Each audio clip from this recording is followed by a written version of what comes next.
All righty, let's do it on a Wednesday. Chico Bormann Show here on the Big Play Sports Network. It is great to have you along with you until 3 o'clock. We're here every day, Monday through Friday, 1 until 3 here on the Big Play Sports Network. And, of course, you can, as always, stream us live on Twitter. Go there to that Twitter machine.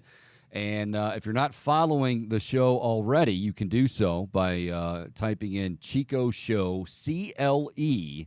CHICO, show, CLE, and we stream it live from Twitter every day, so you can catch it live. And you can also go over to YouTube and find it on YouTube. You can type in the search bar there, Chico Bormann Show. That'll come up. Hit subscribe if you're not doing so already, and you will be all set to go. It is great to have you along, as always. I am Mike Chico Bormann. He is Michael Bohm-Bastic, and how you doing there, Bohm? I passed you on the way into work. I didn't know if you saw me or not. We were taking we were on the Martin Luther King Drive, and I kind of snuck in there. It was one of those where normally if somebody's ahead of you, it's one of those where you're merging. Everybody knows that MLK, like it's kind of it goes pretty slow at times if you get behind the wrong person, and so I was merging, and then I realized, wait a minute, that's you. So as I looked, I'm like, nah, I'm getting ahead of him. And I was hoping you saw me. If not, maybe I'd see some road rage out of you. Yeah, if I didn't realize it was you might have seen a little bit of road rage. But no, I caught you after you had like begun to pass me. I was thinking like, oh, he's making a move like that, huh? And then and then I caught you giving me the deadpan stare down. I was like, oh, okay. By the way, I just got a tweet from somebody who says, I love listening to you. This is Ed. I love listening to you, but this is kind of what you remind me of when I see you. I just retweeted it. So, Bohm, you tell me who. It's from some cartoon. And, yes, now, I've had people say I look like Hank Hill.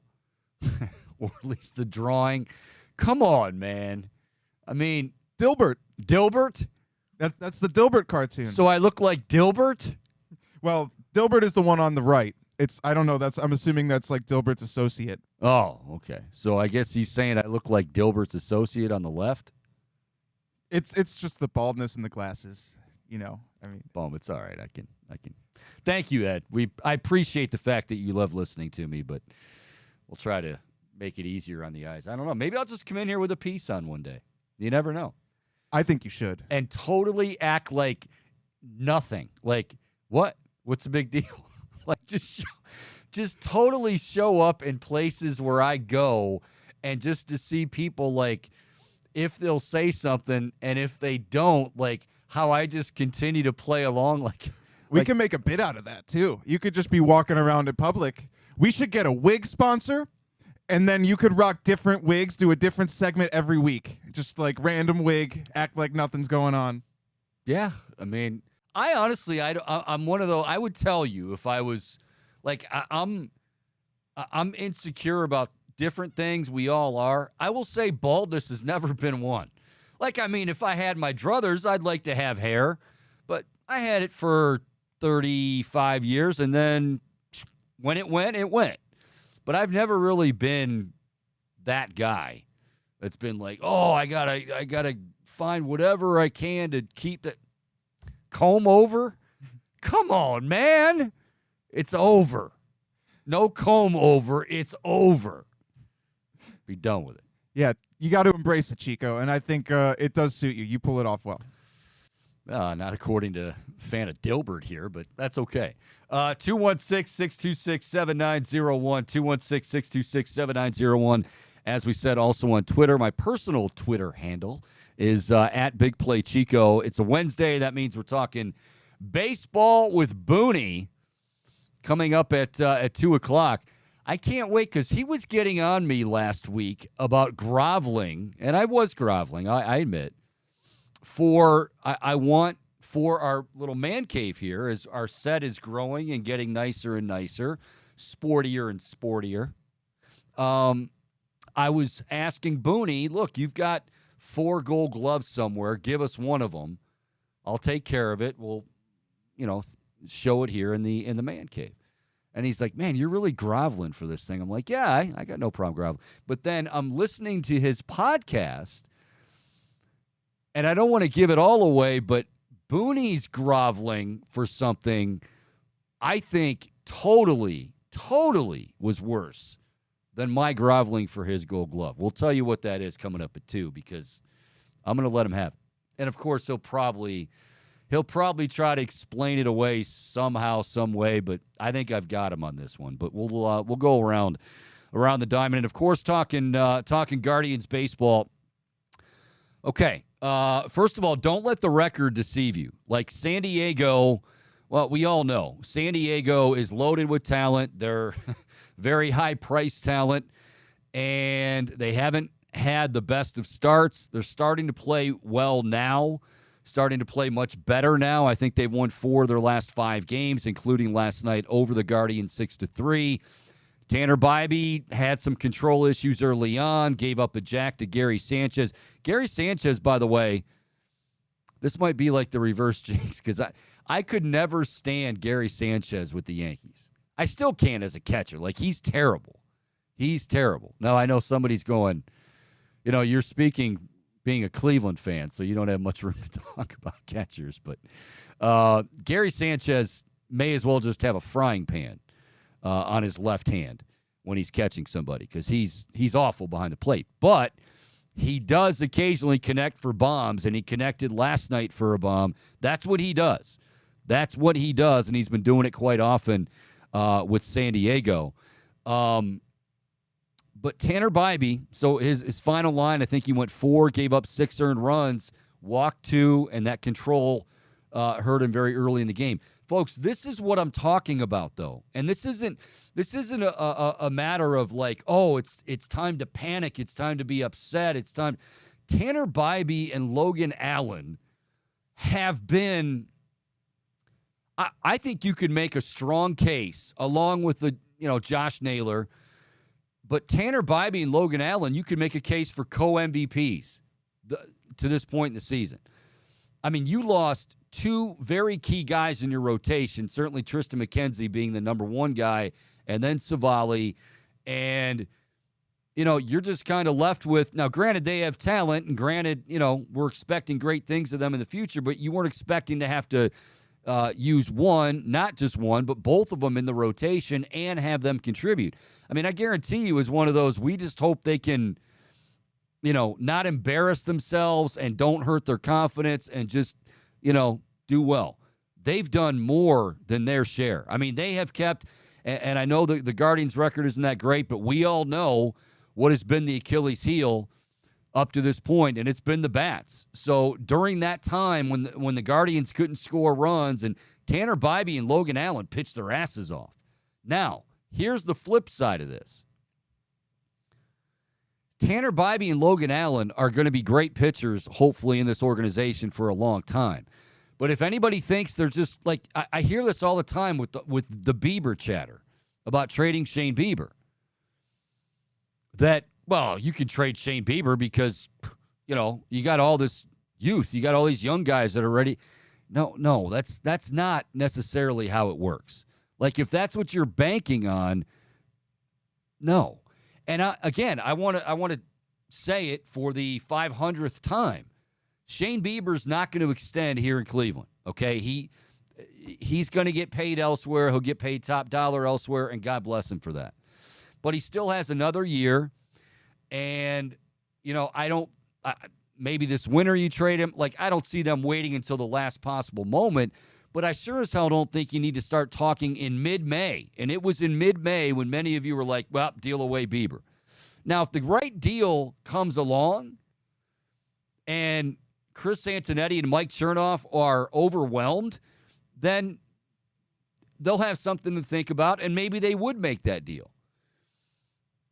And I understand the frustration. I totally get it.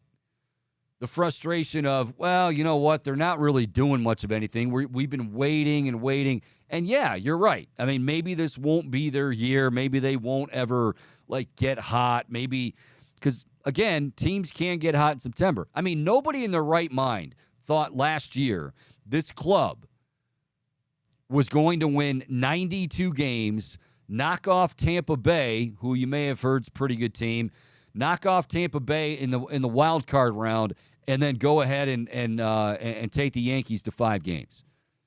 I mean, nobody had that. I didn't have that. I thought if they're 500, great. Just find some young guys and find a lineup, find a core, especially in the outfield, that you can believe in and move forward with, and go ahead and do that. And then on the way, they ended up winning 92. So I feel like all of you saying, well, this team's done, it hasn't been pretty to this point. But, folks, it's what's the date today, Bohm? It's June 14th.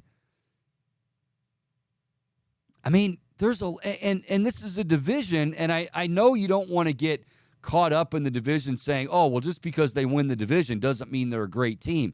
No, but do you just throw away a chance to make the postseason? I don't think so. I absolutely don't think so. Teams get hot at the right time, and like I said, maybe it won't happen. But those of you saying trade away Shane Bieber, who, by the way, I'm sure Booney, I'm going to ask him about it, but I was at Sunday's game against the Astros. That was as good as I think Bieber's looked all year. And he's had a couple good ones. Now, is he the dominant Shane Bieber he once was? No, okay? And make no mistake, others around baseball, those that are scouting Shane Bieber, those that are looking at Shane Bieber as far as acquiring him, they realize that. I mentioned the executive who remained nameless in Ken Rosenthal's column, who said, he's not bad at all. He's good, great at times. He's like, he could help us, I think, get to the postseason. I don't know what he would have for the postseason. Like, there's, maybe that's fair. Maybe that's a little bit too critical. I don't know. But he still holds a lot of value. But I don't understand where people think that, like, young guys, you can move on from Shane Bieber because you have young talent, not only here right now, but young talent down on the farm. We're still playing a season right now. Like, this isn't the offseason. The offseason, I wouldn't be shocked at all if they trade him. And I also wouldn't be shocked if come August 1st, they play out the month of July, but let's kind of like what I said in May, let's play out May. Hey, maybe let's play out June. Hey, maybe even let's play out July. If they get to the All-Star break, or they get to the trade deadline, and they haven't made any significant progress, and it just doesn't look like one of those years, then yeah, you go ahead and move him. But you're not talking about moving him now simply because, well, Tanner Bibee and Logan Allen have looked great. That makes zero sense to me. None. And Chico, I feel like right now what we're seeing from the bats, while it may not be exactly where we want it to be, I'm starting to believe in this team again, because I'm starting to see a little bit of that scrap and claw that from like last year's Guardians, and even early this season we saw them battling back a lot, and we're starting to see more of it again. And you don't feel like they're ever really out of it. Like yesterday, I thought, okay, you're down 5-1, probably no chance of coming back, and then they start to get a few more runs, right? And it's there's this belief now that has returned to the back of my mind that they maybe could actually pull this off, because there's so much encouragement that we're seeing from these bats. This is the wrong time to disrupt that momentum by trading away your ace. Yeah, and again, it is a business, and guys realize it's a business. So it's not like the team would just riot if they traded Shane Bieber. But at the same time, and again, Booney said it last week, if you're in a division where, you still have a shot, you're a team. And last year, to me, plays a lot in this. Maybe I'm wrong for doing that. Like, well, it's a new year. But a lot of the same guys are on this club. Like, a lot of the same guys. So, in other words, I guess if you're telling me last year was a fluke, you're telling me you don't believe in Josh Naylor. You don't believe in Andres Jimenez. You don't believe in Steven Kwan. You don't believe in some of these young pitchers. And if that's your opinion, that's fine.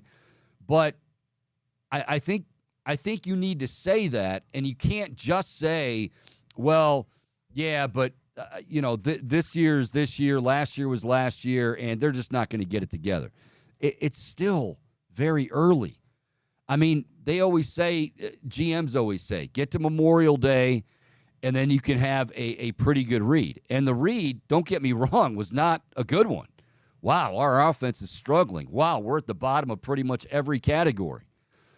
Were we expected to be at the top of every category? No, but we certainly can't be this bad. And then they started to come out of it a little bit. You know, just like this homestand, Bohm, where they took 2 out of 3 from Boston, 2 out of 3 from Houston, and we said how big that was. This is another one. I mean, all of these series, but they're going out west. And as I said during yesterday's show about Arizona, if you looked at the records of Arizona and San Diego, you'd say, no, San Diego's got to be the team that's 15 above 500. No, it's Arizona. Arizona's one of the best teams in baseball. Weren't even expected to be anywhere close to that. San Diego is below 500, I think, or right around there. Let me make sure before I shoot my mouth off.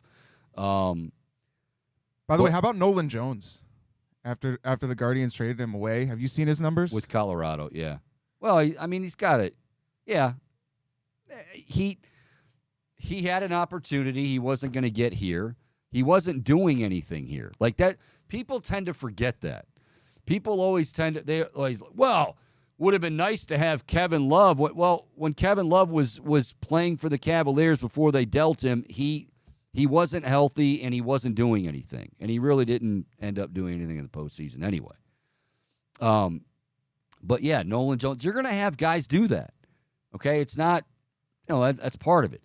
But as far as San Diego's concerned, this is a team that, they're 2 games below 500, and that record is nowhere indicative of how talented they are and how hot they're playing right now.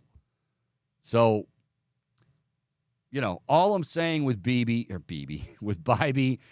Bibee needs to start throwing BBs, with Bibee and Allen is, look, what we've gotten to this point has been really, really good pitching from them. I mean, as much as you could expect. To just think that you're going to pencil them in for for the second half of the year and they're going to be fine, they're going to duplicate what they did in the first half. Major League Baseball is a funny thing. Professional sports is a funny thing. These are the best of the best. And you might say, well, he threw X amount of innings last year, so if he throws that same amount this year, yeah, but these innings he's throwing at the Major League level, he's working his ass off to get guys out. Now, all of a sudden, Tanner Bibee, instead of, double-A guys he's getting out, now all of a sudden he's staring down Fernando Tatis. Now all of a sudden he's staring down Xander Bogaerts. Now all of a sudden he's staring down Juan Soto. That's not double-A. So it gets tougher. And all this is just to say, like, hey, this is part of it. It's okay. Don't be alarmed. There's still going to be great prospects, and you hope the future is very bright for them. But for those of you that are just saying deal away Shane Bieber because those guys can handle it, and, well, you got more, bring them all up. Like, no, it doesn't work that way. 216-626-7901, 216-626-7901. Also on Twitter, at Big Play Chico and at Chico Show CLE. I'm not. If they get the right offer, they would move him. I mean, if they were absolutely blown away with an offer, Chernoff or Antonetti, I'm sure they would make the deal. But I don't think they are going to get that offer, and they're not going to move him just for, that's an okay deal. No, because you still have, now again, maybe come August 1st, it's different. Maybe they have fallen, maybe they're 6 games below 500. They just can't seem to get over that hump. The offense hasn't really gotten going. The guys that started to come out of it, say Andres Jimenez and Josh Bell, go right back into the slump. Well, then okay, then you can have that conversation. But not now. Not now. All right. What else we got going on? U.S. Open tomorrow, Bohm. Los Angeles Country Club. You see the videos of the rough at the country club? I saw the commercial they had with Jason Bateman. Okay. Yeah, his buddy was trying to get out of a sand trap. Yeah, it's going to be. There's videos of like just someone just dropping a ball, right? Like into the rough, and it just like buried. Like unreal. I would not want to be hitting out of that rough. That's going to cause some difficulties this weekend, Chico. That's a good call on your part. Are you one of those, because I'm not necessarily, at least not to the extent some people I know are, like they want to see professional golfers really, really struggle. And like, look, I want to see a good test. Like, if somebody wins a tournament even par, that's okay. Like, I don't need to see him go 23 under par over. No, it should be a good, hard test. But there are some people that it's like, oh, yeah, the gnarlier, the better. Oh, he can't get out. I don't do that. I still want him to hit decent shots. Now, here's what I think. For an Open or any major championship, I think if you're going to take any sort of a risk, because a lot of these guys, hey, they're really good at what they can do, and they have done it for years and years, so they think they're invincible. But if you're going to take a big risk, there could be a big reward, but on the flip side of that, you can be severely penalized. Like, wow, that's jail over there. You ain't getting out, at least for a couple of shots. But seriously, there are, like, and it always happens with greens. Like, I can remember Oakmont in Pittsburgh, and they were like, and this was, well, the last time they played it there, but also I remember back in the mid-'90s. I remember it because it was during the O.J. chase. Believe it or not. Ernie Els won the 90, you have to check this, 94 U.S. Open. And it was during the O.J. chase. Because, like, it would be like a split screen. They would have the U.S. Open, and then they would have coverage of O.J. and Al Collins. Damn it, you know who this is.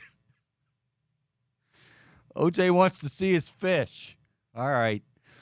But I remember that U.S. Open at Oakmont, like the greens, there was nowhere to land it. And you'll hear players say, like, hey, we have no problem if a green is really tough, a green is really fast, but give us somewhere where we can land the ball. It doesn't have to be huge, but we got to have some place where we can land the golf ball and know that it's not going to roll off. That year, and some of it was just weather related, but you can water the greens too. They refused to do it. It was like cement.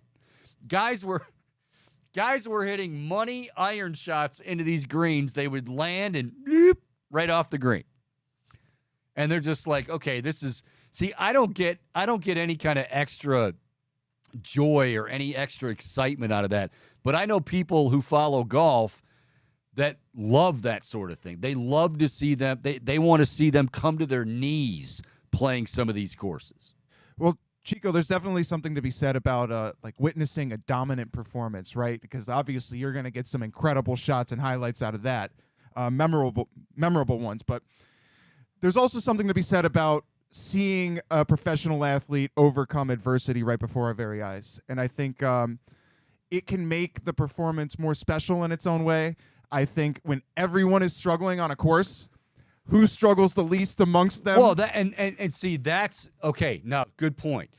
That is, remember I talked about risk reward. A lot of guys, and Tiger, like early in his career, Tiger was Tiger. Like Tiger was going to take, but what made Tiger ridiculously good, like in another stratosphere, was his talent was off the charts, but then the mind. Then he started to realize, like, you know what? I'm going to hit an iron here. If I make par, let all these other guys try to go for it because they know that they've got to catch me. Or I'll just, I'll play my game. So if you make the smarter choices, if you say, hey, I'm going to end up with par, maybe even bogey, I could get really risky and the reward could be bird, or the flip side of that is I could end up out of bounds, 2-stroke penalty. I could be looking at a triple bogey. And in these types of tournaments, like Opens and majors, a triple bogey can take you right out of the tournament. I mean, but depending on when it happens, and still, triples are triples. It's not like you and me getting triples on the old Muni lot. Like those, it's a huge blow. It's a huge one, yeah. So Tiger and those like him, although nobody really like him, but Tiger would just say, well, I'm going to take that out of the equation. Yeah, okay, so I'm not going to get bird on this hole, but at worst, I might make bogey because I miss a putt, but I should get par, no problem. And how many times do you hear that in a major? Like, he'll take his par and thank you very much, walk off the green. That's the beauty of Opens and all that sort of thing. It's the Tom Brady approach. You got to take what the defense or the course is giving you. I believe they say that on golf broadcasts all the time, Bo. Thank you. Taking a real Tom Brady approach to this one. Well, Usti, it looks like Ernie's taking a real Tom Brady approach to this one. That's what this is. Do you have a favorite? Do you have a prediction? Prediction pain. Oh gosh, Chico picking Opens is like a crapshoot. Yeah, I'm gonna go Koepka again. I think Koepka's. He's got it going on. Koepka's mom has got it going on. I think those PGA guys are going to be extra motivated, though. Yeah, but like, what do you do if you're extra motivated as a PGA? Like, you say you're extra motivated as a linebacker, you can really thump somebody, but I mean, what are you going to do if you're extra motivated as a player? It just feels, bulletin board material. It's part of the mental game, but I don't know how much it actually impacts it. Yeah. But I'm inclined to say if I had to pick one, I would pick a PGA guy. You know what I think is interesting is now all these guys. Remember, EK and I were debating this, and EK's like, "Hey, you know what? So Jay Monahan did it, and he didn't tell any of his play." Those players now, I mean, it's not just Rory now, son. John Rahm was like, kind of felt a little blindsided, kind of felt like management hung us out to dry. I understand that, you didn't want him to know necessarily right away but at the same time, like, then you're running the risk of exactly what you have now. If you don't tell them something that big that, oh, hey, by the way, that other tour that we've been crushing and that we make fun of and that, we don't want any part of, we're going to merge with them. If you don't give them any hints, and here's the thing, I don't think these guys are acting. I don't think Rory McIlroy, like I said, they met Jay Monahan and the PGA.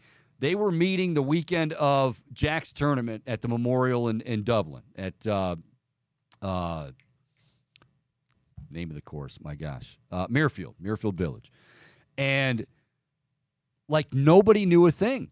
Like I don't know if they were like out like on the 18th green, setting up like chairs around the 18th green at like 3 a.m. talking about it, like whispering. I don't know how it went down, but nobody had any clue other than Jay Monahan, the Live Tour, and none of the players had any idea. Yeah, so Reflux Show this week had Justin Lauer on, Cleveland native, and he was talking about that PGA player, by the way, for those who don't know, and he said he found out the next morning from an email. Yeah. And his caddy knew before he did. Rory found out from Twitter. Like, you can't, I'm sorry, you can't do that. You can't, especially when you've gone out of your way to, like, not only yourself as commissioner, but your top players, because that's what they do. I mean, your commissioner, hey, I want my top guys to be the voice of, and you just, you look up hung out to dry in the dictionary, and his mug is right there. I mean, and this is interesting now because the government's getting involved. Like Congress and the Senate and whoever else, I think it's the Senate that's looking at it. They're basically saying we want to know just how much influence the Saudi government is going to have on the PGA, which I don't blame them. So as much as we think this is a done deal, it might not be a done deal. But anyway, we'll see. Maybe Booney's got a prediction top of the hour. I'm going to go Koepka. I always go Phil just because I always have to say Phil, but I don't even know if Phil's playing. I have no idea. All right, I'm going to take John Rahm because he's going to be out for blood, Chico. He's going to be out for blood. Him and Rory both. John I'm gonna take John Rahm. Rahm. I feel like he's a better angry golfer than Rory. Yeah, Rory loses his temper too much. I'll be honest, Rory's kind of a whiner. Little bit, yeah. I mean, it's justified in terms of the live criticism, but it can be over the top at times. No. I'm not even talking about the live criticism. I'm talking about like he would. This came up like 2 years ago. I remember because Gulick and I got into a real heated debate. Say it. Because Gulick. Say it. I will. Gulick loves Rory McIlroy. Loves him. And apparently Rory he was in a stretch where he wasn't playing well. And he had just had a kid, and he had, a lot of stuff going on, like all those guys. Life happens, families, kids, whatever. So Rory apparently, during this stretch, he was a real pain in the ass to be around if you were in his foursome. But those guys also play in Pro-Am events. And people fork over a lot of money to play with them in Pro-Am events. And, okay, hey, they don't have to shine your shoes, but at least be cordial with them. Rory was throwing clubs and walked off from a Pro-Am. Like, you don't do that. And, of course, Gulick's like, yeah, but you got to understand, he's just under a lot of pressure at Brandon Gulick. Like, no, Gulick, there's no excuse for that. You're Rory freaking McIlroy. Nobody, if you don't know who Brendan Gulick is, friend of ours, used to work with him. Gulick is one of the most, how can I say it, like real in the moment, like real dramatic, like he's playing a course in Carolina and he'll tweet out, he'll put on his Instagram like, this course is amazing. This course is like God's country out here. Like, what was so great? I can't even describe it. Then I met Jim Nance, and he could not have been nicer. Said if I ever needed anything from him, he'd just call him up. And Brendan Gulick. Hey Jim, can I play that course you got on your backyard? Let me fly out the private jet for you. The Pebble Beach. He's got the Pebble hole, the 17th, basically. He deserves it. Oh, absolutely. Anybody who doesn't, like I always say, if you don't like Jim Nance, like something's wrong with you. Like some people really just have it out for announcers. They really do. They just hate announcers. Yeah, I think a lot of people get bothered by like this perceived bias. Well, yeah, but I think in general, though, people just don't like him. And I think for the most part, it's because they're jealous of him. I think that's fair. Now, there's a guy like Joe Buck, however.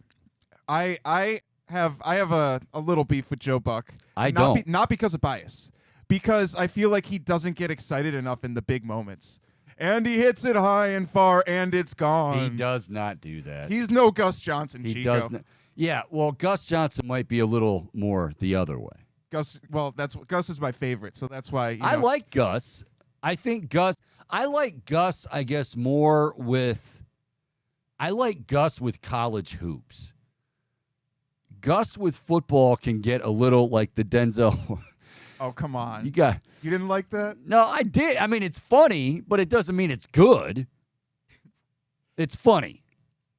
Like Joe Buck, though, I'll go to my grave saying this. I don't know why he's the same way with every damn team. He is. He also couldn't be nicer off the mic. Do you know him? For the Browns radio network, they had him on like interview. So I was running the board and I heard him off the air, and he was talking with the guys. You sound like Gulick right there. No, I don't know him, but I heard him being really nice with the Browns pregame show crew. So well, I have heard Jim Nance is genuine, and yeah, I heard that long before. I've heard Jim Gulick on that show as well, and he was. Yeah, I've heard him on the radio locally. I think he's married to a girl who's from like the area, like Aurora or something. But yeah. Anyway, I don't know how we went down that path, but anyway, all right, Brett Boone coming your way, top of the hour. Gulick. Now I got Gulick's voice in my head. Yeah, did you play today, Chico?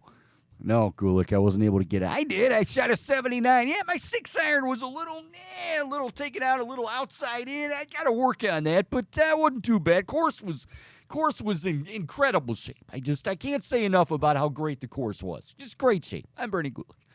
All right. I'm Chico Bormann. This is the Chico Bormann Show. We will come back. We'll play a little fair or foul with Mr. Bombastic. You need to. I'm gonna tell you constructive criticism. Like you've come to me and said, that segment sucked, and that's okay. We need to kick the fair or foul into higher gear. Yeah. Okay. Yeah. Just giving me 3 minutes here before putting me on notice. That's right. Putting you on notice. I'll see what I can do for you, Chico. All right, let's see if he responds. Fair or foul is next. Brett Boone at 2. All of it right here on the Chico Bormann Show. All of it live right here on the Big Play Sports Network.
All righty, welcome back. It is the Chico Bormann Show on this Wednesday. Good to have you along. Following, of course, if you are, on Twitter at Chico Show CLE. I'm like Chico Bormann. Bombastic is also here and will be giving us fair or foul in just a moment. Before we get to that, though, it was funny because I saw Bohm and I basically got here at the same time, and I get out of my car, I'm grabbing my bag, whatever, and all of a sudden I turn to my right, and Bohm has like 4 bottles of Nirvana Super Water.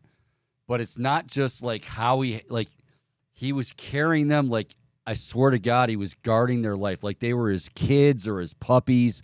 Like it honestly looked like if you know how they run through those football drills and you got to have it tucked and like they'll try to pop it out of there. I could have tried to pop those out of there. There would have been no way. You had it so tucked away like you were guarding this super water with your life, Bo. I was channeling my inner Nick Chubb like a running back, just tucking it away, Nick Chubb would like this stuff, guaranteed. Absolutely. I love this stuff, and, got to make sure I have my supply. I will tell you this, and I tweeted this out earlier. I don't BS on this sort of thing. Like, it is what it is. So I work out usually, I would say maybe 4 or 5 times a week, not every single day. But I do so very early in the morning at like 6 o'clock. And I've been drinking Nirvana Super Water with HMB, which is the biggie, promoting lean muscle mass and metabolism. But really it's about a variety of things. But one of the benefits of this stuff, recovery is much faster. So I'm in my 40s. I can't bounce back like I used to. I sure as hell I'm not ready to bounce back early in the morning. So I usually have like a pre-supplement type thing that I would take, and it would kind of, get me going. It's kind of like caffeine, whatever. I have been drinking these for about a week now. I have the strawberry basil lemonade. Boom. Yesterday, I had for me, a pretty intense workout. I thought for sure I would be kind of, if not sore, just kind of slow moving a little bit. Woke up, $1 million. And I don't know. Maybe it's just a coincidence, but all I know is, what have I been doing differently? Drinking this stuff. Folks, it is, I'm telling you, it's the real deal. And HMB, something that they use in cancer treatments and helping those with cancer as far as get through recoveries and treatments and whatnot. It is the real deal. You're only going to find HMB with Nirvana Super Water. Let me just tell you right now, you go to Big Play 20, use the code. Go to feelsuper.com, use the code BIGPLAY20. We told you about this yesterday. Big Play, the number 20, you'll get 20% off your order. And folks, I'm telling you, it's worth it. If I wasn't, right now I'm telling you about it, and we're working with these people. If I'm not working with them next week, I'm still going to be getting this stuff. I swear to God, it is that good. I've been noticing the difference. The recovery time for me, that's the big benefit for me. For you, it might just be, you're not as tired at night, or you Bohm sweats profusely, so he gets dehydrated very easily. You pound one of these things quite often. Chico, I love cracking these things open like at the start of the show, because to me it's energizing. Like, I feel better, I feel more energized when I drink it, and frankly, I feel healthier. I'll end with this. I was amazed this morning how well I felt getting up and going to the gym. And that never happens. It takes me a little while to get going, but I'm going to say it's courtesy of Nirvana Super Water. Again, feelsuper.com. Go there, use the BIGPLAY20 code. You will get 20% off your order. And now, it's time for a little fair or foul.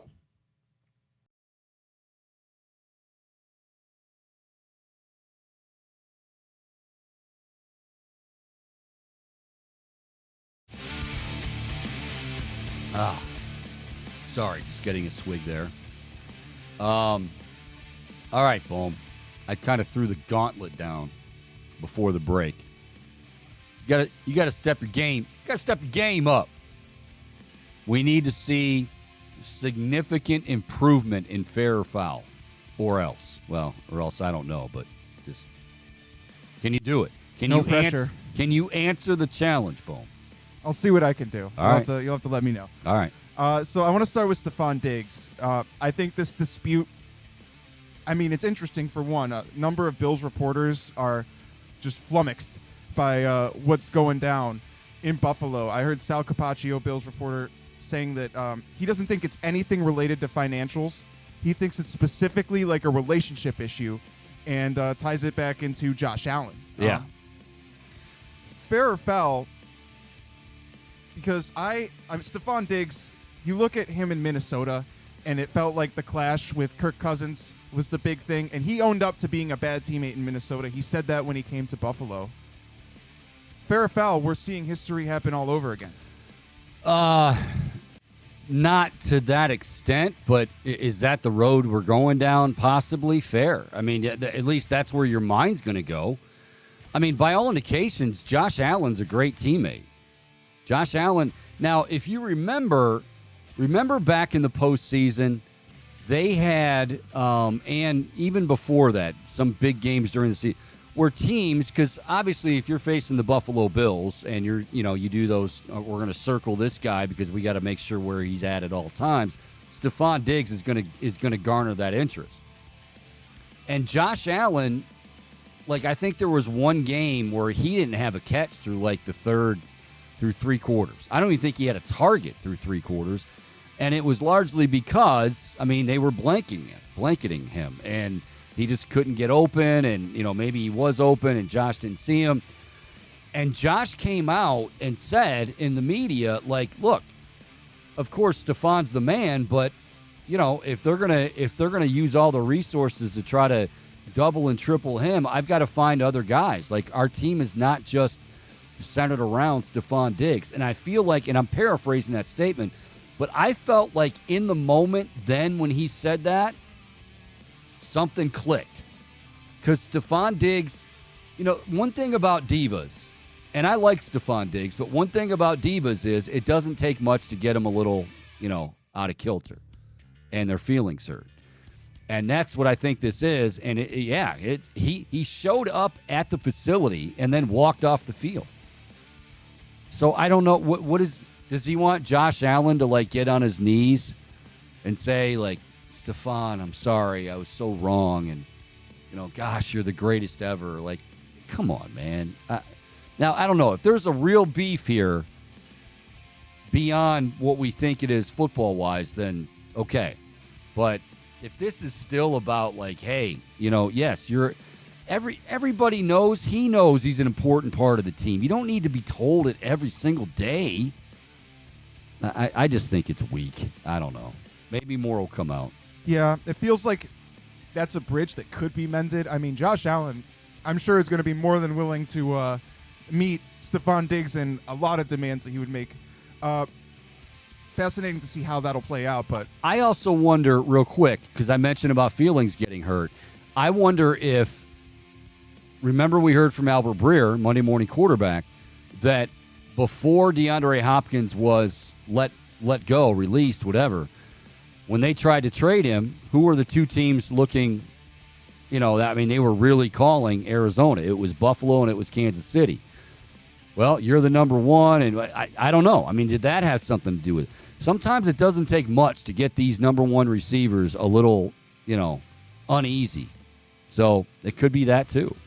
And if you're Buffalo, there's no way that you're moving on from Stephon Diggs right now, because the dead cap hit alone is just a massive blow to that team. And it can't. That's the thing. You mentioned it in the beginning. It can't be a money thing because he's making 27 or something. What did Edholm say the other day? 27 million or at least 25. Shook said it. Yeah, Shook said it when he joined us. Yeah, I can't imagine. I think it is personality clash here. I think also it really leads me to appreciate Amari Cooper. I don't feel like we're ever going to see this issue with a guy who maybe is not quite as talented as Stephon Diggs, but a definite number one receiver in this league and an elite one at that. Durable as hell. He's missed 5 games in 9 years. Can run every route in the route tree. Great hands. I love him. And speaking of the Browns, now they did come out with that logo, which, by the way, did you like that new that Browns dog logo? Indifferent? Yeah, I'm the wrong guy to ask for this stuff. I don't get too excited or too upset, but is that going to be when you say logo, is that logo going to be on a helmet? No. No, it's just going to, anytime they use the dog logo, I think it's going to be that instead.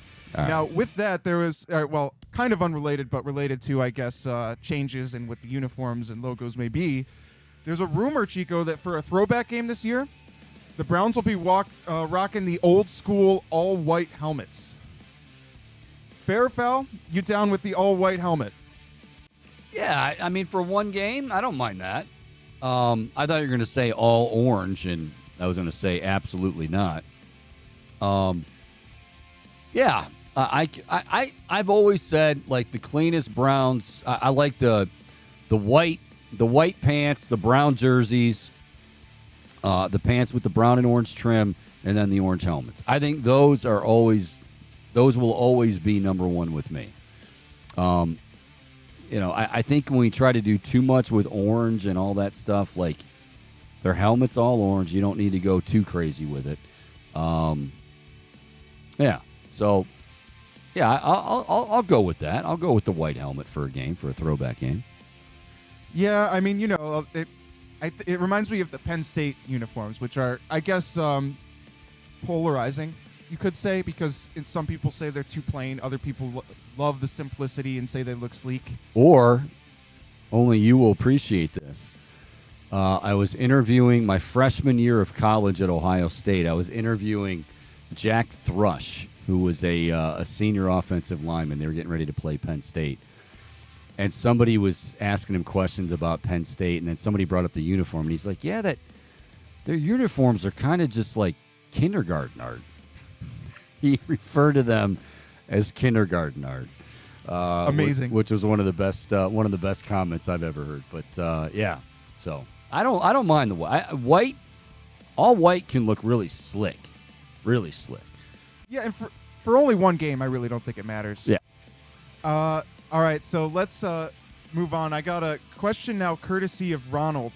This was inspired by him chiming in on the YouTube stream. Thanks for your question, Ronald. We were talking a little bit of golf earlier in the show, and Ronald chimed in. He asked, do you guys think Tiger's son will surpass his old man one day down the road? This is a great question. I'm going to say no. I just... Again, and it's not just Charlie, it's everybody. Like, Tiger put it so far out of reach, in my opinion, that you're not going to be able to do that again. However, this kid will end up being, like I say right now, and I go back and forth with Casillas on this about, rivalries will get people to watch it. You know what's going to be the next thing to get people to watch? When Charlie Woods is teeing it up. And he is no joke. Like, he apparently over the last year, I was reading an article about this. He won a recent tournament, and it's a pretty prestigious tournament, amateur tournament, younger, whatever ages it was, and won by like 8 strokes. And his ranking has skyrocketed as far as the youngsters are concerned. He's getting better and better. I can't wait for him to make it on tour. I'm going to root for him. I think he'll do very well. Wouldn't surprise me if he's, wins a bunch of majors. But Tiger, that's a whole nother level, and he put that way, way out there. Yeah, I mean, it reminds me of LeBron, right? Like the expectations that are for Bronny James Jr. Yeah. I don't think it's reasonable to expect Tiger Woods' son to play better than his dad. He's arguably the GOAT. I mean, nobody can play better than Jack Nicklaus maybe is the best ever, and Tiger is the best ever. I mean, you'll get a discussion kind of like MJ and LeBron. But in terms of anybody like now or in the future catching him, records are made to be broken. I get it. But Tiger... He didn't see. Here's the thing about Tiger that we need to remember. When he was winning, he wasn't just winning. Like, he was obliterating the field. Like, they would joke. Ernie Els. I just mentioned Ernie Els from the 94 Open. Ernie Els made the comment during Tiger's run in the early 2000s. He's like, let's just call it what it is. The rest of us are all playing for second place. And he was dead serious. Like, Tiger's not just winning tournaments, he's embarrassing you. It's hard enough to win a tournament, let alone do it the way he did it for so long. Yeah, nobody's going to do that again.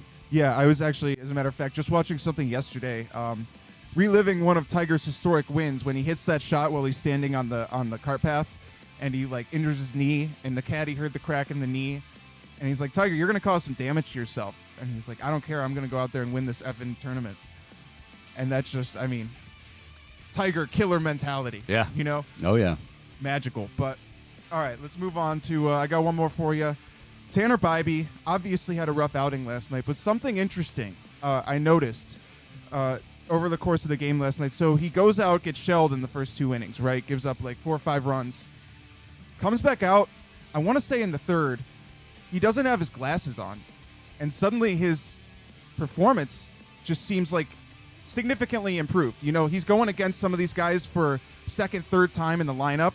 You would expect the hitter to improve in that one in most cases. Now, some pitchers are better as they get deeper into a game.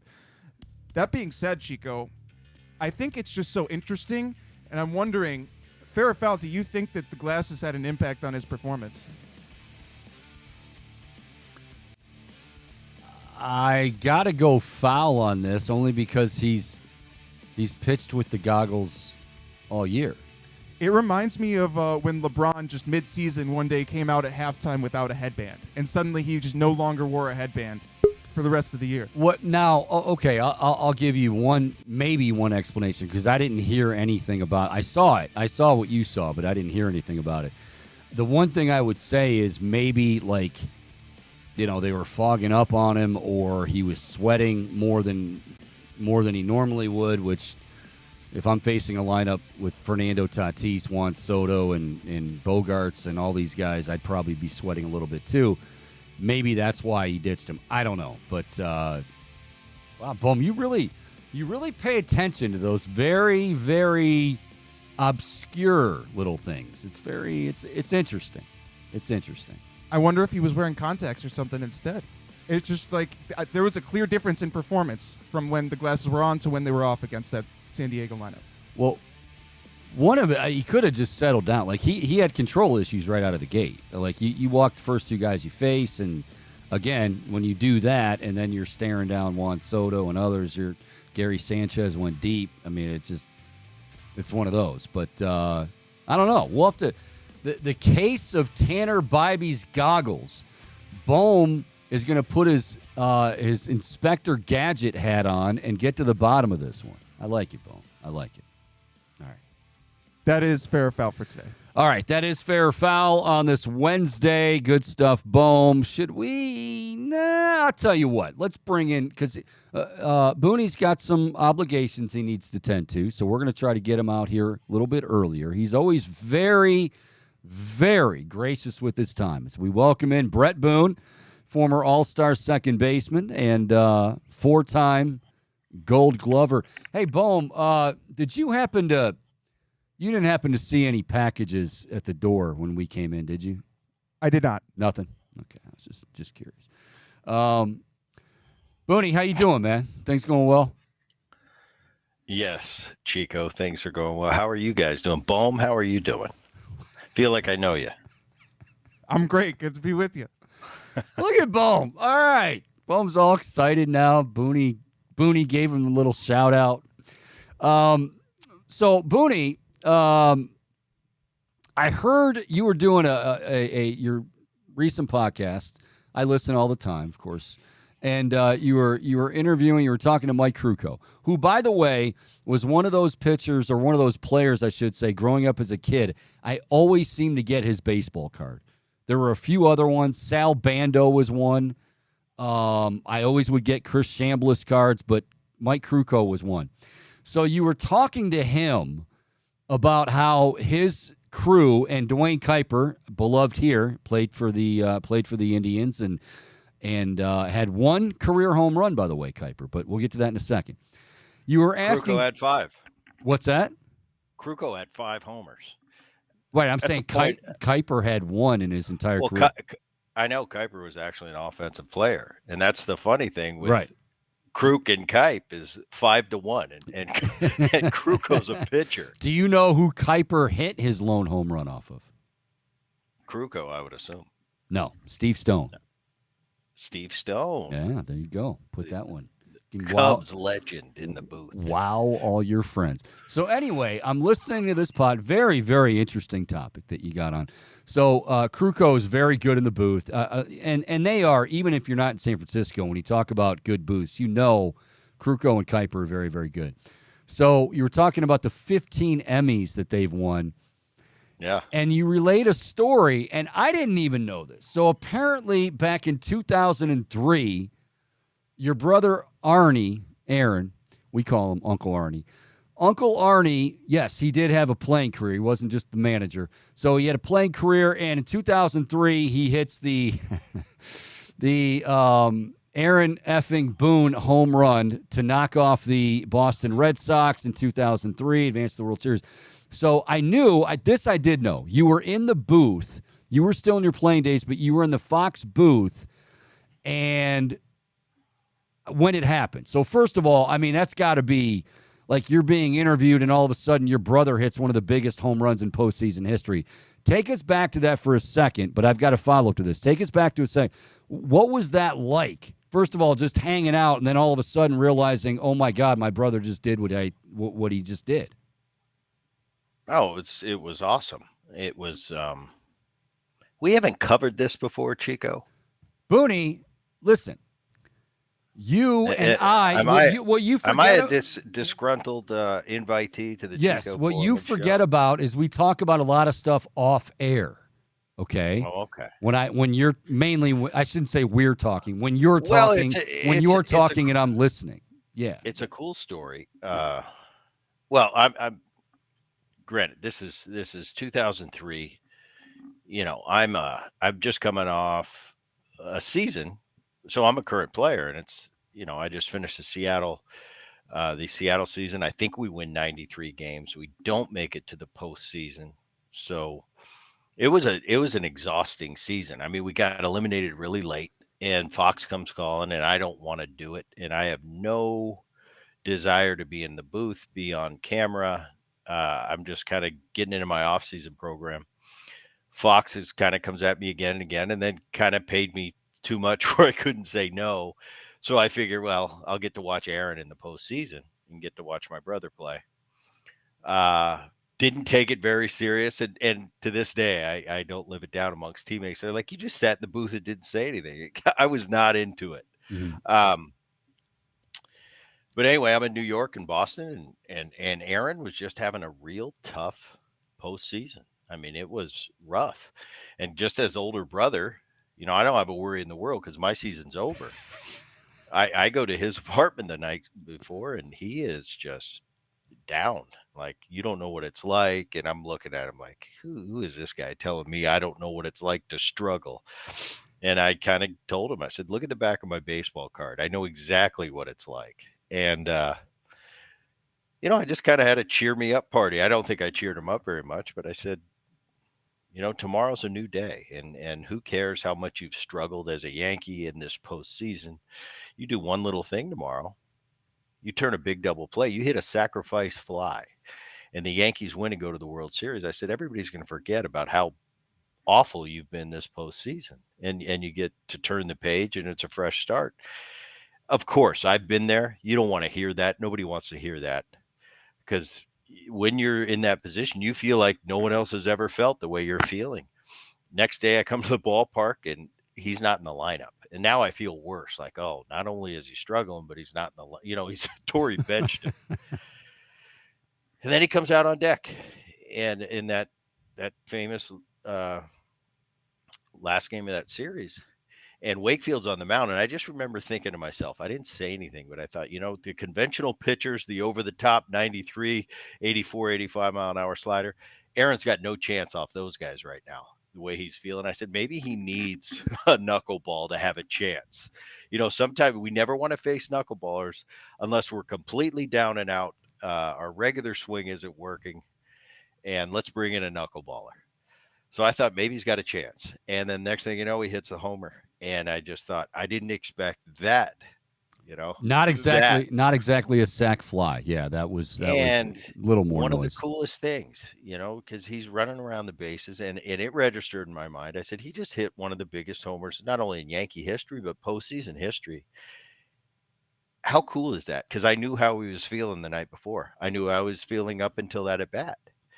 And watching him around the bases, it was genuine. What you see in the booth for me, and once in a while they'll have a segment where they show me in the booth, and I'm just sitting there, and I'm kind of speechless. Yeah. Oh, I've gone back and watched that. Yeah, you're just not really saying anything. You're just kind of you know how it is, like a wooden Indian up there. The producers in my ear saying, "Brett, what are you doing?" And then he comes back and he says, "No, that's perfect." Whatever I'm doing, which is not, it wouldn't have mattered what he said. That's how I was feeling. I didn't have words for it. I was overwhelmingly happy for Aaron. Uh, and I really was at a loss for words. Okay, so let me get to the meat of the story here. This is why. So Booney has been on me, and I believe last week, Bohm, you can back me up, used the term groveling for that, the replica Gold Glove. And you tend to grovel. Yeah, and I noticed you telling the story to Kruko on your podcast, the Brett Boone podcast. Find it wherever you get your podcasts. I noticed that you said that Fox had gotten an Emmy for that broadcast. Yes. And that you, Booney, boom, check this out. Booney makes a basically a cameo, right, in the booth. They get an Emmy. Booney is like, well, where's mine? And they're like, well, Fox gets it. You don't get it. So he had to call. Well, go ahead. It's not Talk about cameo. groveling. Now, here's the thing. I'm working with McCarver and Buck the entire series, but they're working. Like, this is their job. Right. And at the time, I'm just a player You're that's coming observing. off the field.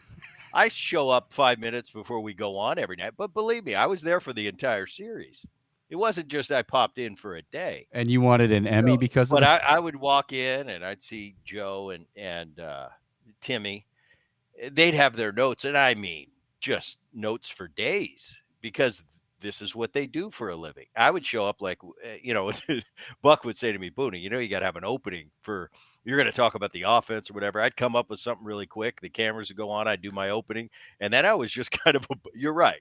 From then on, I was kind of a bystander in the booth, because I was sitting there and I'm thinking, I'm a player. I've got to face these guys in a few months in spring training. It was really tough. I found it really tough as a current player to be critical of the players. I mean, it was just like the second baseman would make an error and they'd say, Booney, what do you think? What did he do there? And it happens to the best of us. Made an error. When really I'm thinking, you stink and you should be in left field. But as a current player, you can't say that. So I found it very tough at that particular. Now, years later, looking back, I realized, like, wow, I didn't prepare at all. And nowadays, with the media that I do now, with the podcast, the preparation, I have a newfound respect for. Oh, thank you. For the preparation. About time. But at the time, no. So the Emmy Award, we get the Emmy. I get an email from Fox that, hey, the Red Sox Yankees series won an Emmy for that. And I'm thinking, I'm a part of that. And so I said, where's my Emmy? And they said, well, you can get an Emmy, but you have to, file for it and you got to pay for it. And we'll send you your own Emmy. The group as a whole is going to get an Emmy for the broadcast. And I just thought, well, that's weak. I want them to send me an Emmy. They never send me one. I never ended up getting the Emmy, but I am a part of that broadcast that is Emmy award winning. And we did have shirts made up that I wore in the clubhouse for the next couple years, Emmy award winner. So everybody knew that I actually did win an Emmy. You really, there's the story. Pardon the pun. You really dropped the ball, Booney, because if you have, not everybody has an opportunity to get an Emmy. So if they said to you, okay, look, it's going to be a bit of a pain in the ass. You're going to have to call and you're going to have to pay. And, of course, money wouldn't be an issue for you. So if they said that, you go and get the damn Emmy. Well, Chico, I think to this day, okay, just as an example. Yeah. The Gold Glove. That award is never going away. So if I lost the Gold Glove, I always have that option of getting it. Now, to this day, I think I could still make a big enough stink about it if I physically wanted the Emmy.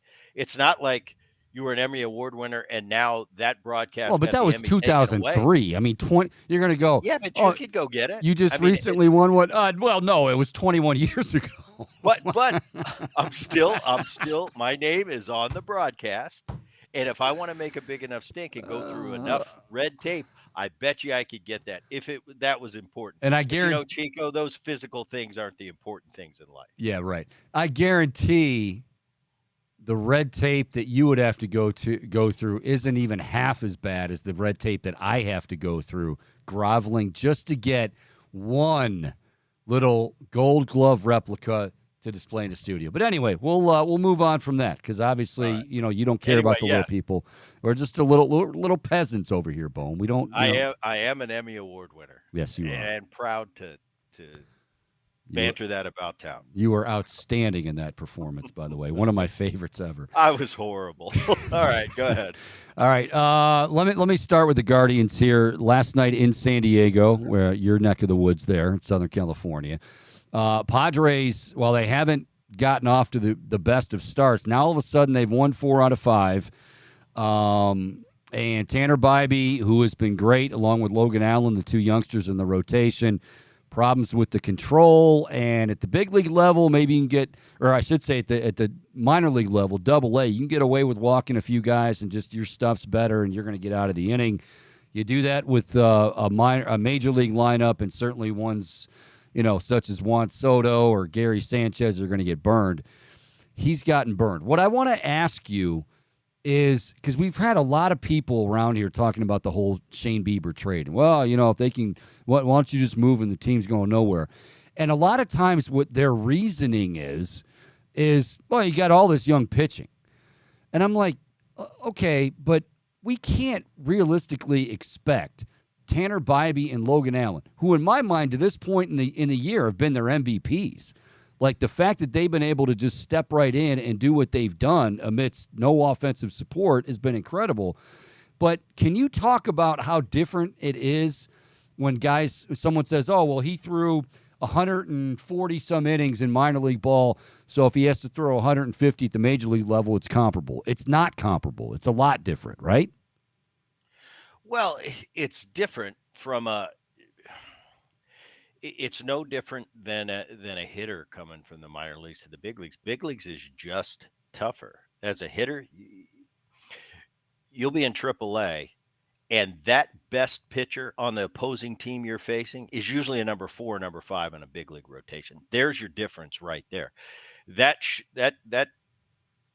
great shortstop on the opponent in AAA, well, there's a great position player at every position in the big leagues. There's not just the best player in AAA is just one of 9 in the big leagues. There's the difference. From a pitcher's perspective, you got 1 or 2 guys in that AAA lineup that are big leaguers that you got to get out. Well, now you've got to get 9 of them out at the big league level. So it's just a tougher level.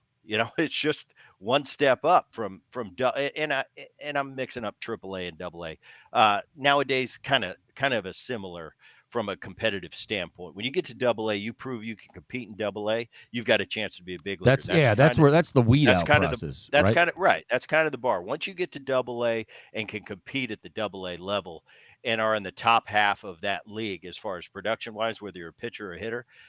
Me as someone who is watching you and evaluating you from what I've seen now, my experience, that means you've got a chance to be a big leaguer long term.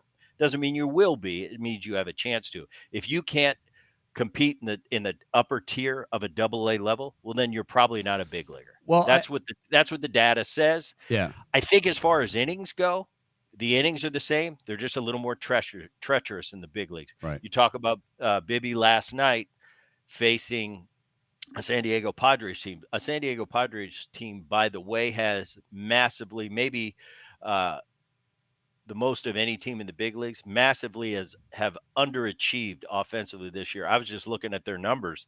They're last in the league in hitting, the San Diego Padres. And that's with Soto, Tatis, Machado, and Bogarts yep. in the middle of that lineup. So if you were to tell me 2.5 months into the big league season that the San Diego Padres will not be 14th, they'll be 15th in the National League in hitting, give me any odds you want. I would have put a lot of money on that will not be the case. That is the case. But at any time, and I talked to the Padres station the other day about it, I said, what I found is, yes, slow starts, hot starts, but at the end of the day, these star quality players that have a track record, at the end of the year, their numbers are going to be somewhere around what you expected them to be. So this Padre team with that much talent on it is not going to stay dormant for an entire major league season. They're starting to heat up a little bit, and that's a tough lineup to go through. Anybody. I watched Scherzer last night pitching for the Mets, got beat up by the Yankees. Well, that's not supposed to happen with Scherzer. Scherzer's not supposed to have a 4.5. Just Verlander's not supposed to have a 4.85 ERA in New York, but they do because the big leagues is tough. I don't look at it as a big deal that Bibee gave it up last night to a great uh, MVP caliber offense that the San Diego Padres do have. Yeah, no. I understand that. That's exactly what I was saying. The Bieber thing, I've been saying it all along. You're 2.5 games out. The Guardians are 2.5 games out of the lead. This is not a time to fold the tent. That division is up for grabs. We've been talking about it all year. And at this point, with the way Bieber pitched the other night, I saw him. I was texting you off camera. He looked even better than the Bieber that we already know, who is kind of a number one starter. He looked like big time the other day. I think it was Sunday's performance. Sunday against the Astros, yep. There's no way I let Bieber get away right now. There's no way. And you've got this, who had Savali had a really nice outing the other day too. Where did he go? Was it Savali that had a great outing the other day? Coming back? I think he did. You got McKenzie came out. Yeah, Logan Allen had a decent one. McKenzie got rocked a little bit. McKenzie got rocked. He came out of the chute, hadn't pitched all year, pitched a gem his first time out. Second time out, got hit around a little bit by a Houston Astros team. That's going to happen. But Bieber at the top, really kind of at this stage, he is a bona fide number one starter. Everybody in the league would be looking for him at the trade deadline if Cleveland said, hey, we're going to make him available. He'd be the hottest commodity on the market right now. You got to keep him at the top. McKenzie, you got to let him ease back in. He hasn't pitched all year. He's only had 2 outings. Hopefully he's the McKenzie of a year ago going forward. And then to have Allen, Bibee, Savale, there I am with the pronunciations. Quantrill is still not in action. I think that's a very formidable starting rotation right there, especially in that division. The bullpen's doing a great job. They're 5th in the league in pitching. I think the Bieber talk should be canned at this point. Yeah, if they're 10 games out, if they're 12 games out, right. I can see that. They're 2.5 games out. Yeah, and right there. They just won 4 of 6 in the last week since we've talked. Yeah, and just to say, as far as Bibee goes, yeah, I wasn't even necessarily talking about last night's outing and, panic. And it's just the idea that you hear people say, like, oh, well, you can go ahead and trade Bieber because you got all this young These guys are going to hit a wall. These guys are going to have bad outings. Who do we always compare it to, though, Chico? The Cleveland Indian team, Seattle Mariners team.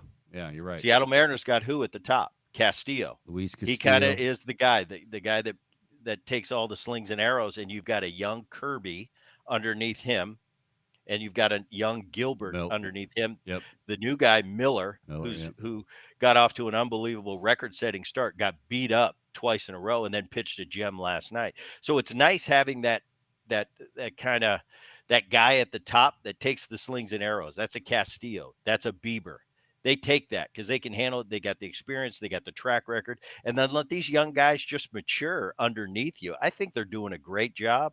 I think you don't touch that starting rotation for the Cleveland Guardians right now because I think they're 2.5 games out. And the offense seems to be heating up a little bit. Naylor's up to 282. He's got 48 ribbies. I mean, you got some guys that have gotten hot a little bit. You're still waiting for Jimenez. Ramirez at the end. Ramirez is going to be there, man. Okay, 2 last things for you because after the San Diego series, they played today. Savali on the bump, 1 more with San Diego. Then they got Arizona. And normally you'd say, if you looked at these records and said, okay, who's 32 and 34, who's 41 and 26, you're thinking it's got to be San Diego with the huge payroll. No, Arizona's 41 and 26. Yeah. Booney, what are they doing so right that they are one of the best teams in all of baseball right now? Kind of came out of nowhere. They're doing it all right. Offensively, they've been great. Got a Rookie of the Year candidate in the center fielder. Corbin Carroll. They're pitching great. I look at their team. I knew going into this season that Arizona's kind of been the doormat for a while in that division. I knew this year they were going to be better. They were a better team. I didn't expect them to be this much better, to be leading the division at this stage. I think the Dodgers aren't what the Dodgers have been. Obviously, everybody knows that. Still very formidable. They've been banged up, had some injuries. Giants can pitch. They're in third place, but Arizona, I think it's a great story. I think couple them in with the Orioles being a great story, the Texas Rangers being a great story. When I look at this division, 162 games, I don't think Arizona stays at the top. They're just not good enough. They can't pitch enough. Yeah, that's what But was I saying think about it's a great Jason. story, and I think they're getting better. But they have a long way to go before I think they're that team.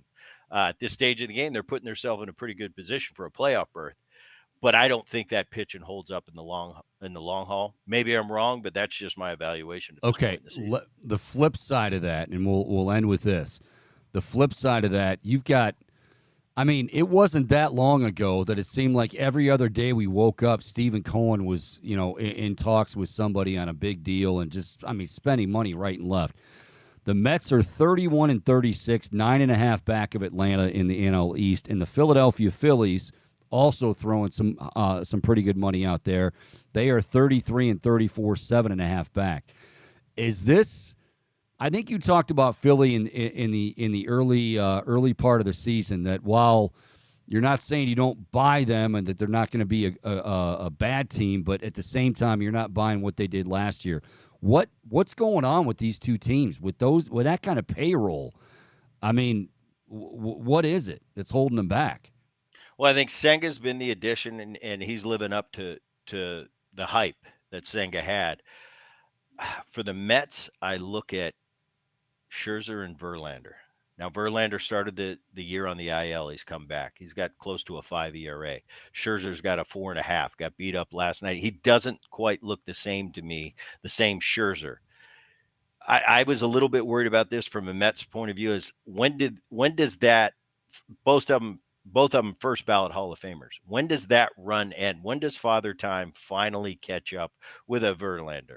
You're not supposed to be in your late 30s. You're not supposed to be winning Cy Youngs. And Verlander might even be 40. Scherzer the same. When does that end? Yes. In hindsight, you're thinking it could be a Randy Johnson, Kurt Schilling of 2001 type Mets team. On the other hand, it might be the wear and tear might catch up, and they might not be that Hall of Fame pitcher that they've been their whole career. That's been the big problem for the Mets. I think a guy like Lindor signed the huge contract. He just hasn't lived up to that. The only guy that does is Pete Alonso, and he's on the IL now. He got hit the other day. It's just kind of I don't know. Their offense is not doing what the Mets offense is supposed to be doing. The pitching is definitely they're at the bottom of the league from a pitching standpoint. I don't know. I don't see the Mets really going anywhere this year. I don't see it getting better. Phillies.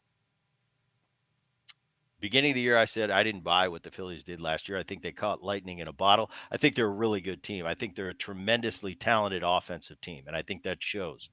I think they're a top 5 in the league from an offensive standpoint. But at the end of the day, you got to pitch. You got Nola and Wheeler. I don't think they're good enough, especially in that division, especially with the Atlanta Braves being in that division. And their bullpen mediocre, their bottom half of the league pitching wise. That's where I figured they'd be. And I don't care how much you offense, if you don't pitch, you're not going to be there in the end. And I just don't think the Phillies have what it takes in the pitching department to really be the team they were a year ago. Things happen. I mean, they come in at about a 500 team in 2022, catch lightning in a bottle and beat up everybody. And they're 2 games away from winning a World Series. But I don't think their personnel matched what they did last year. And that's not I don't mean to ding them. I see what I see. Really good, solid team, but not a World Series caliber team. Mets on paper, World Series caliber team. Mets how they're playing, not a World Series caliber team. I don't think either one of those guys are going to be a factor long term in 2023, especially with the team that I still think is the best team in baseball. Tampa Bay, I apologize right now. I know the record's there. I still think the best team in baseball when healthy is the Atlanta Braves. Yeah, and really led by the best player. Along with you got Ohtani too, but as far as what Ronald Acuna's doing. All right, before we get out of here, I noticed a trend. So you went from you had Kruko, and then now you've got John Miller, who, of course, many don't realize. They just think of him with Sunday Night Baseball, he and Joe Morgan, where they were phenomenal. But he also was in the San Francisco booth. Are you going to run through, like, all of the San Francisco booths through history? I mean, how's that going to work, Boney? We'll do Kuiper soon, Fleming. Oh, by the way, tomorrow I am taping Rob Nen, the great San Francisco Giant closer. Nice. So yes, it is a Giants theme this week. Kruko was great. You talked to him. You talked about him at the top of the show. Yeah, it was good. From a player standpoint, we really don't like too many duos in the booth. We usually turn the volume down. Kruk and Kuip, to this day, as a player and now as an ex-player and as a fan of baseball, I really enjoy watching their broadcasts. And Kruko didn't disappoint on the show. He was great. John Miller was I mean, it went 2 hours and 10 minutes. We had to break it up. So it's a 2-part special today. And then Friday, we're going to put out part 2 of John Miller. The stories he has and the ability he has as a storyteller. Yeah, I just like you grew up watching Sunday Night Baseball. And that was before we had all these options where you had the Major League Baseball package. Sunday Night Baseball was the huge thing. And it was always John and Joe.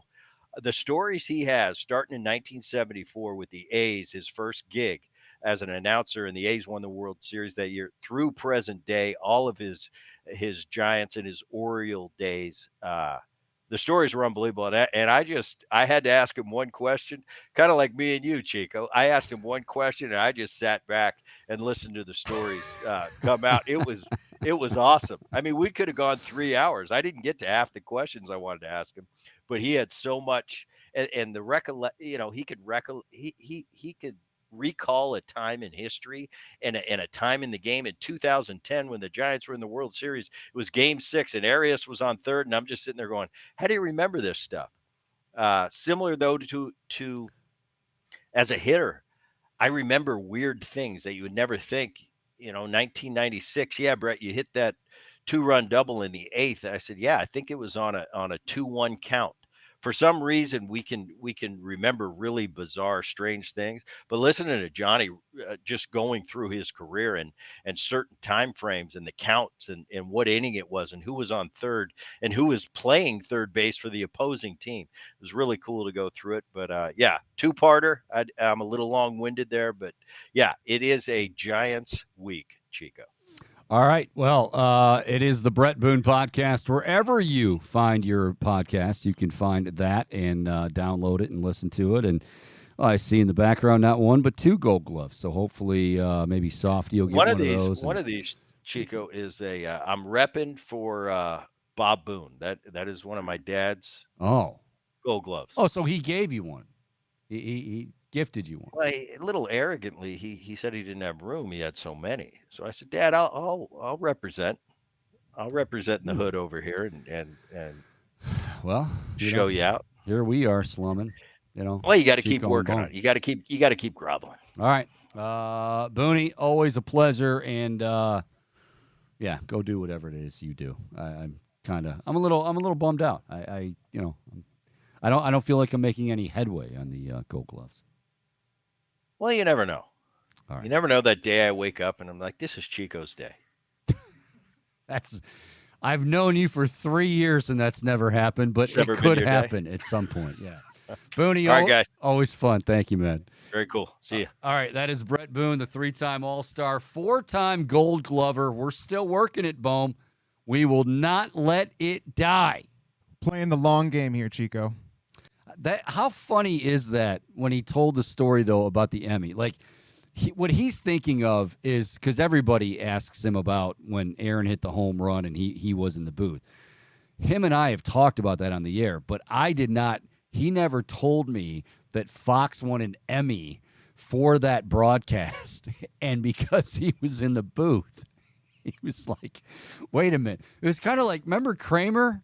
When Kramer and Seinfeld, and he was a seat filler, and he came up, I don't know what Academy Awards or something. He's like, well, I should get one too. That's what Booney sounded like. But he actually had a chance to get it. They're like, if you send away, because it just goes to Fox, the team Fox. But if you send away and send some money, then you can get your own Emmy. I would have definitely done that. Oh, totally. I'm taking that every time. Definitely.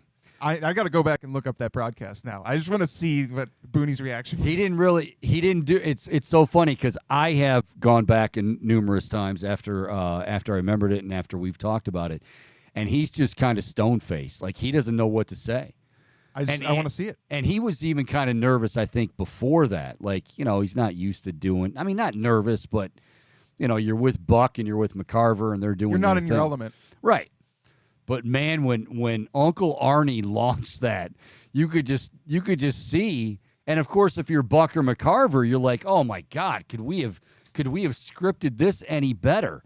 We've got his brother in the booth. His younger brother is struggling, and just went yard, one of the biggest postseason home runs, and Booney's just kind of like, it's awesome. It's good stuff. All right, we'll take a break. We come back. Final half hour of the show. Got an interesting Browns dilemma, and I don't really even call it a dilemma. It could be one. But we'll talk about that when we come back. It is the Chico Bormann Show. More to come right here on the Big Play Sports Network.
Oh, man.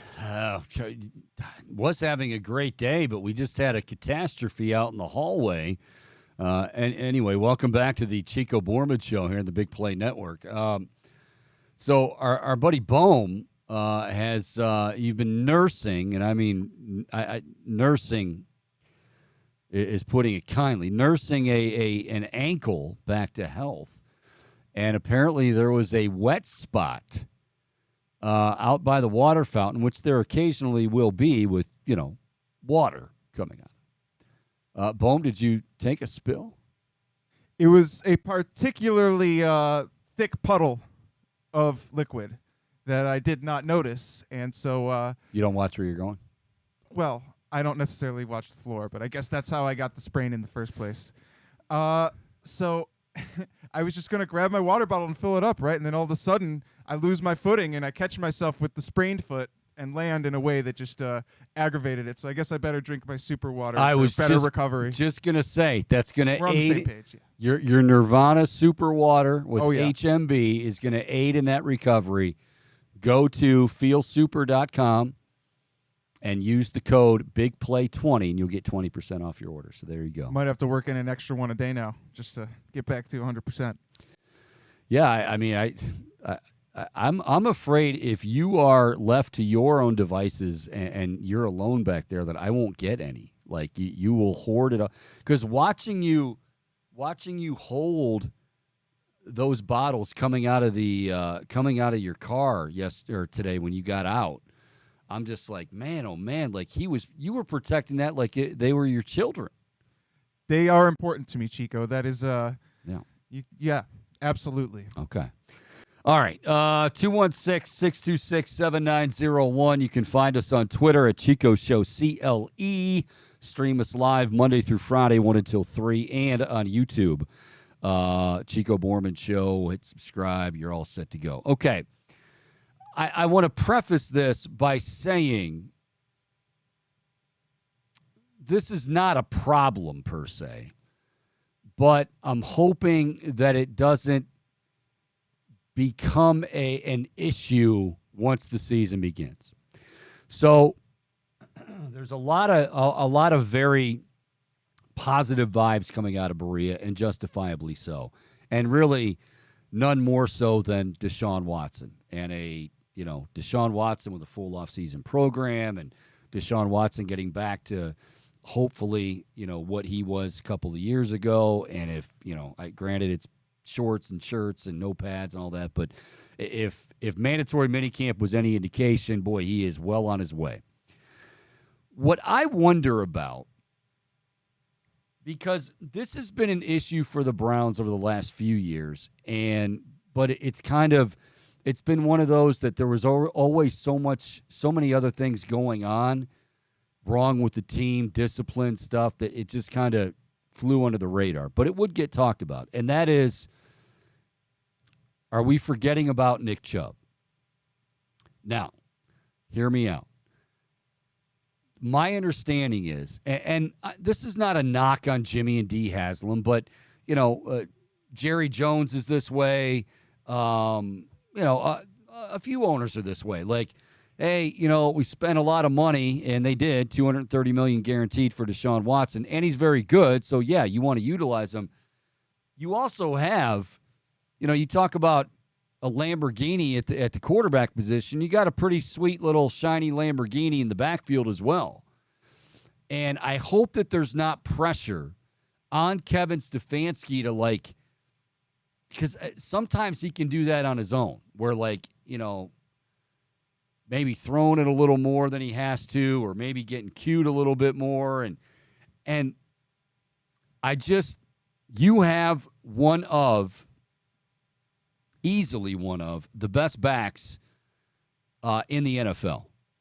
And you have a guy now at the same time. Yeah, it's a good thing, because the last thing you want to do is here's 300 carries and his shelf life, and he's all of a sudden he goes downhill in a hurry. You don't want that. But I seriously, I can see a scenario where we are so enamored or Stefanski and everybody is so enamored with Deshaun Watson, and of course Jimmy Haslam is, because he's paid a lot of money for him, that we kind of overlook or forget about to some degree Nick Chubb. But I just don't want to see that happen. Like, one thing I like about Kevin Stefanski, when he's rolling, he's got defenses on their heels, and I'm talking about play calling. Like, it doesn't always have to be the run sets up the pass. It can be the pass set up the run.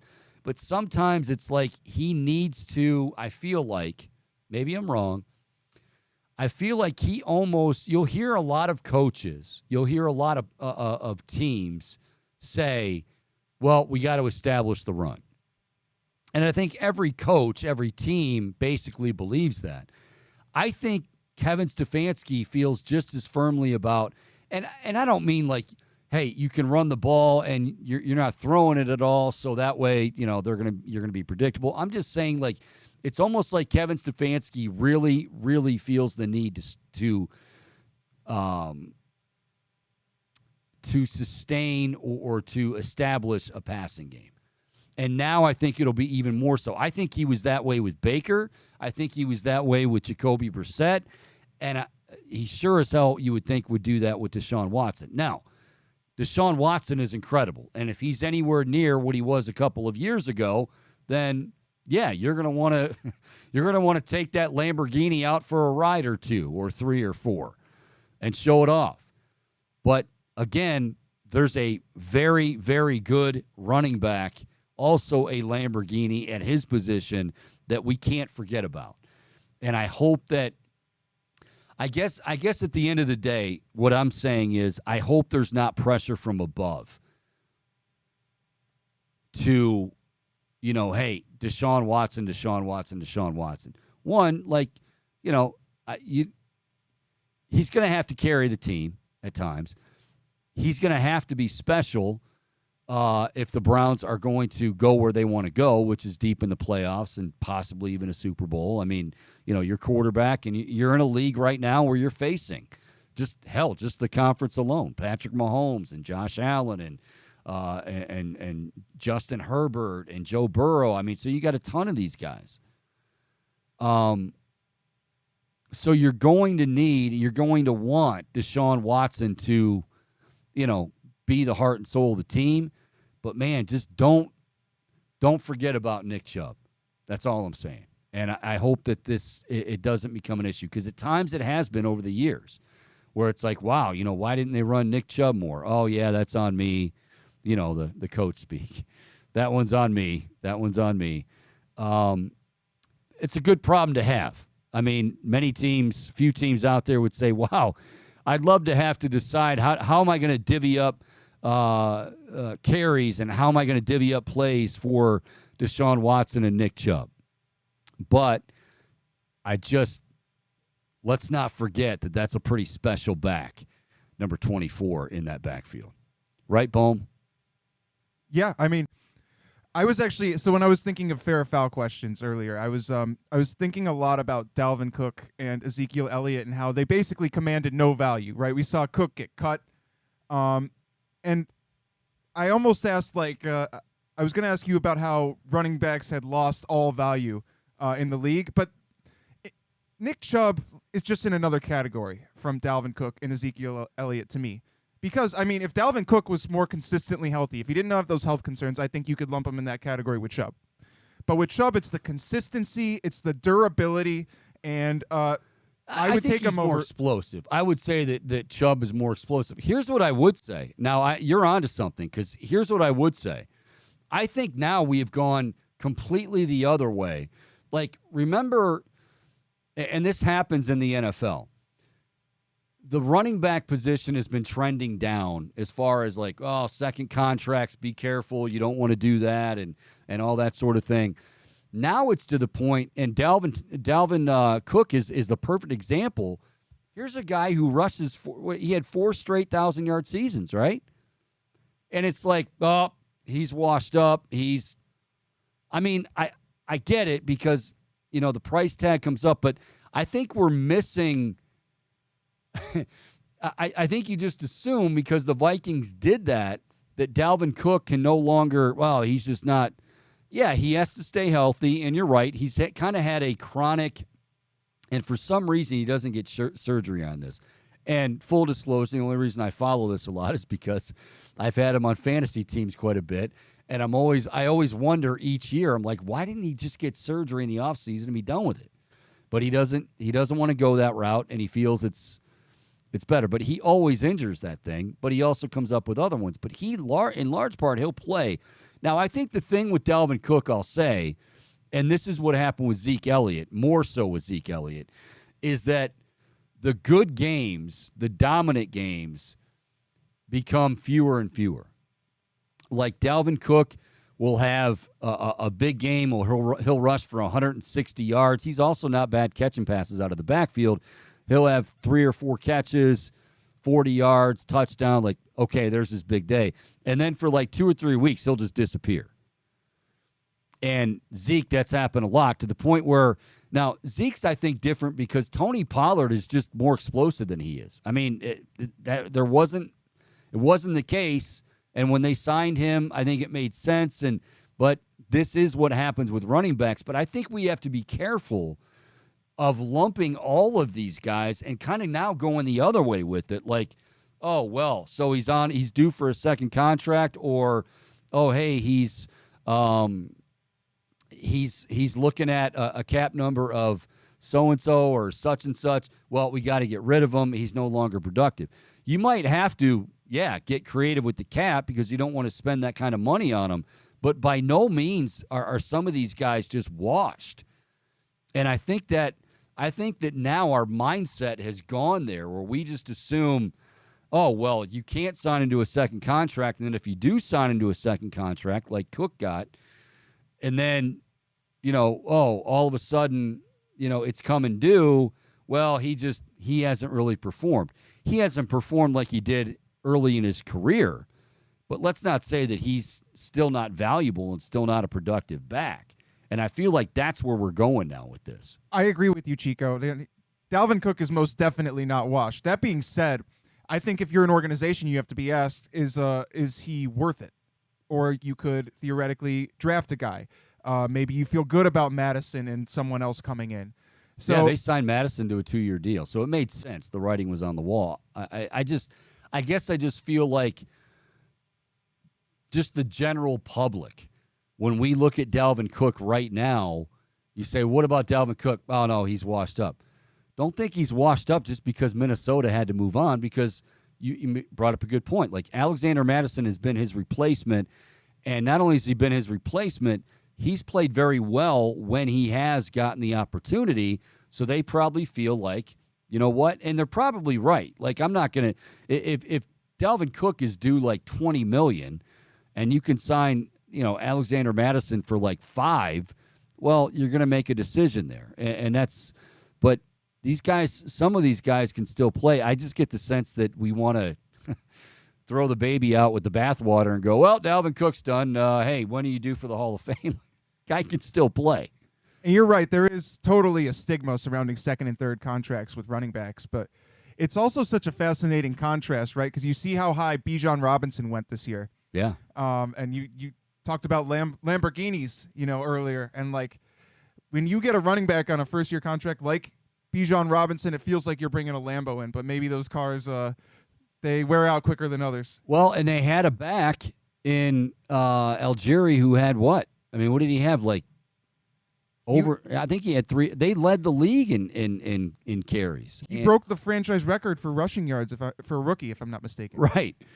So I think it wasn't so much Bijan Robinson getting drafted in the first round. Like, he's special. I mean, he to me is a lot like Saquon Barkley. I think he's very comparable when he came out. So, but yeah, I don't know. I like Atlanta. I didn't quite understand their draft. Now, it might end up that, man, this guy is so great.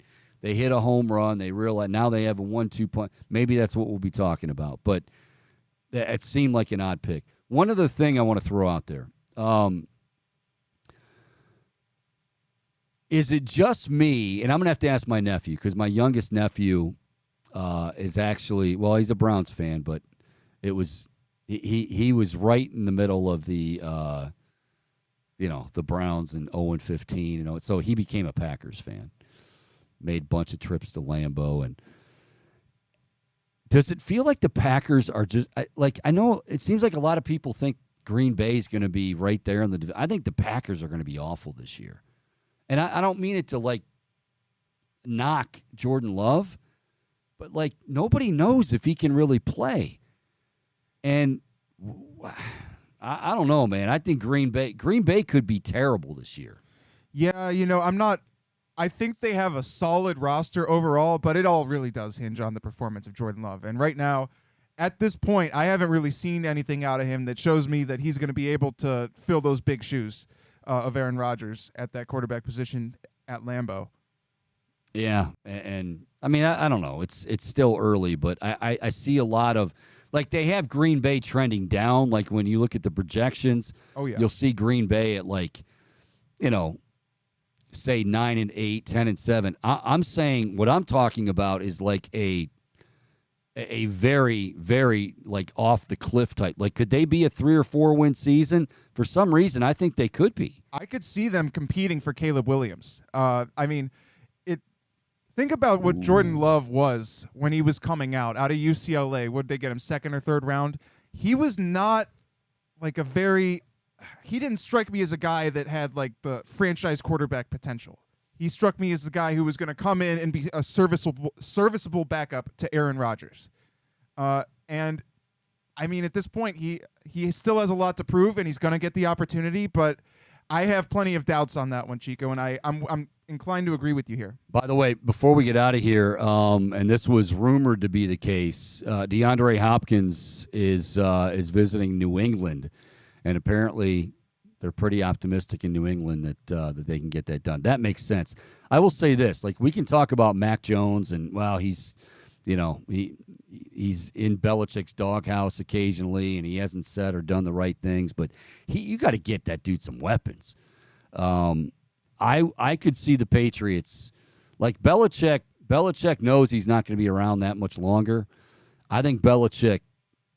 I think he could make a strong run here for DeAndre Hopkins, which means Padone could end up wearing a Hopkins New England jersey. No, he wouldn't do that. He wouldn't do that. He's a Browns fan.